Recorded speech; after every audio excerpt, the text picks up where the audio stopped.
پہلی خلافت کا دور تھا جب علی کو قتل کرنے کا منصوبہ ایک بار پھر بنا تھا. ایک شخص ہے جس کو علی کے قتل کے لیے مسجد میں بھیجا گیا تھا اور اسے علی کو قتل کرنے کا طریقہ وضو کرنے کے بعد مسح میں بتایا گیا تھا.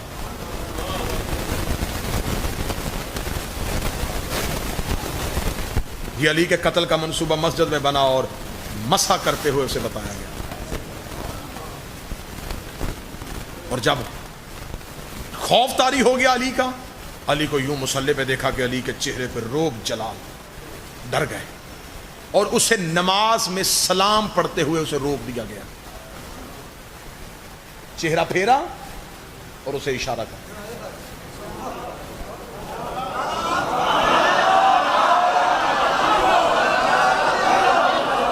امیر المومنین اپنی نماز تمام کی. ممبر کی عزت کی قسم ہے، علی جس کو قتل کرنے کے لیے بھیجا تھا وہ بڑا سرخیل بنایا تھا اسے، خالد بن ولید کو.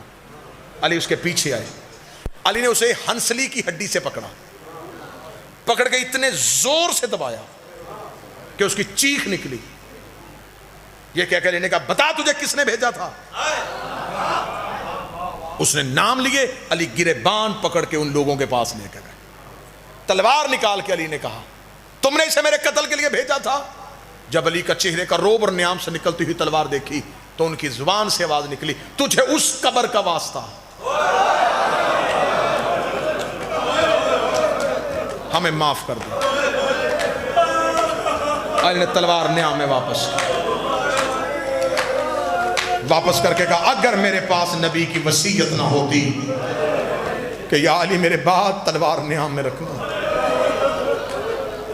پھر میں دیکھتا کہ تم علی کو کیسے کمزور سمجھتے. بس علی کی زبان، انہیں نبی کی وہ وصیت پتا تھی کہ نبی کے بعد علی لڑے گا نہیں. یہی تو وجہ ہے کہ مدینے کا ایک یہودی جب امیر المومنین کے گلے میں رسی ڈالی گئی تو اس نے علی کے قدموں میں گر کے کہا مجھے کلمہ پڑھا.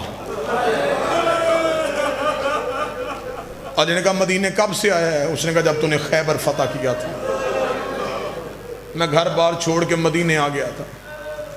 علی نے فرمایا میرے خیبر میں مسلمان نہیں ہوا، آج میری بے بسی پہ ہو رہا ہے.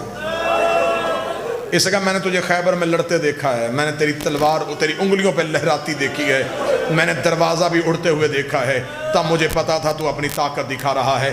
آج تیری یوں جھکی ہوئی گردن بتا رہی ہے تو خود نہیں چلتا، تجھے کوئی چلا رہا.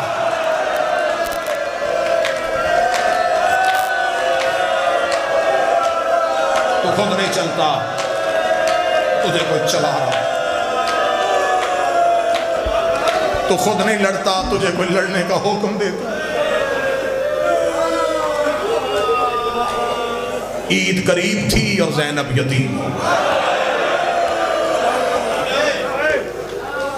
3 مہینے سے رونے کے لیے ترسی ہوئی قوم.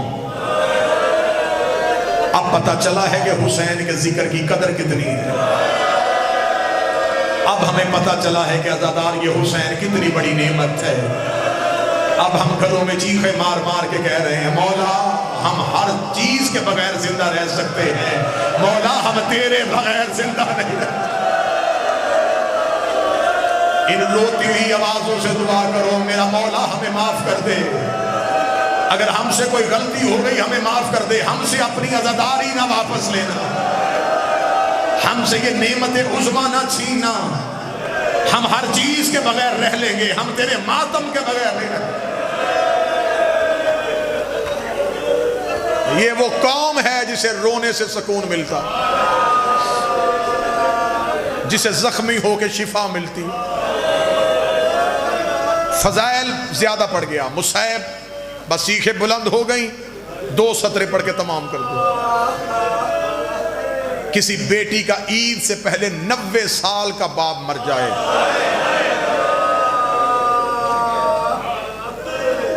علاقے کے بزرگ نماز عید کے بعد کہتے گھروں کو نہیں جانا، پہلے اس بچی کے گھر جائیں، اس کا باپ مرا ہے.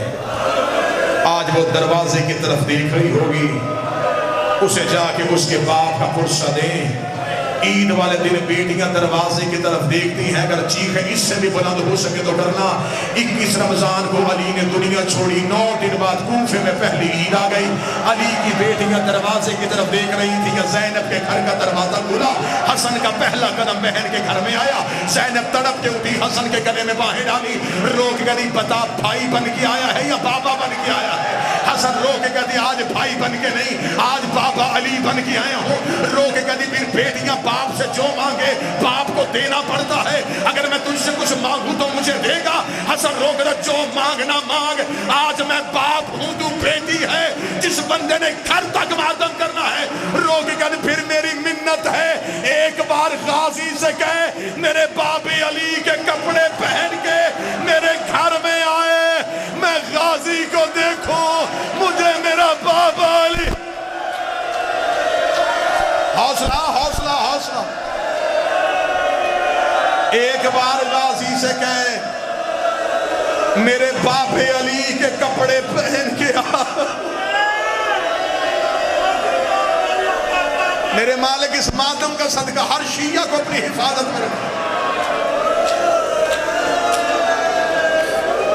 ایک بار غازی سے کہے میرے باپ علی کے کپڑے پہن،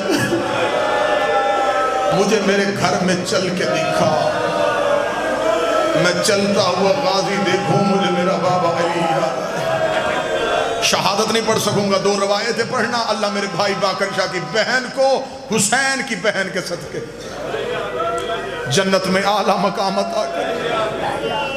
جتنے بھی آئے ہو میرا مالک، جتنے ہی ذکر میں بیٹھے ہیں، تجھے بی بی کے اجڑنے کا واسطہ، ہر عزادار کو اپنی حفاظت میں رکھنا میرے مالک، ہر جسمانی روحانی بیماری سے بچا کے رکھنا۔ 17 رمضان 40 ہجری ضربت سے 2 دن پہلے علی نے کوفے کی جامع مسجد میں آخری تقریر کی۔ تقریر کرتے کرتے علی کی آواز، کوفے والو میں نے کبھی کسی یتیم کو ستایا تو نہیں؟ کوفے کی لوگوں کی آواز آئی، نہیں یا علی، ہم نے تجھ جیسا عادل امام تو دیکھا ہی نہیں۔ علی رو کے فرماتے پھر میرے بعد یتیموں کو ستانا نہ، میرے بعد یتیموں سے اچھا سلوک کرنا۔ امیر المومنین نے تقریر ختم کی، مسجد کے صحن کے اندر کوفے کے لوگوں نے علی کو گھیرے میں لے لیا۔ یا علی، آج آپ کی تقریر میں یہ جملہ کیوں آیا؟ علی رو کے فرماتے اس کی وضاحت میں مسجد میں نہیں کر سکتا، ایسے کرنا شام کو اپنی عورتوں کو میرے گھر بھیجنا۔ کوفے کے لوگوں نے اپنے گھر جا کے اپنی پردہ دار اپنی عورتوں سے کہا آج علی نے تقریر کی ہے۔ آج علی رو رہے تھے، آج علی کے چہرے پہ روب نہیں تھا، آج علی کی سسکیاں نکل رہی تھی۔ اللہ جانے ہمارا مولا رویا کیوں ہے۔ ہم علی نے کہا ہے کہ اپنی عورتوں کو بھیجنا۔ کوفے کی عورتیں سروں پہ چادریں لے کے علی کے گھر کی طرف دوڑی۔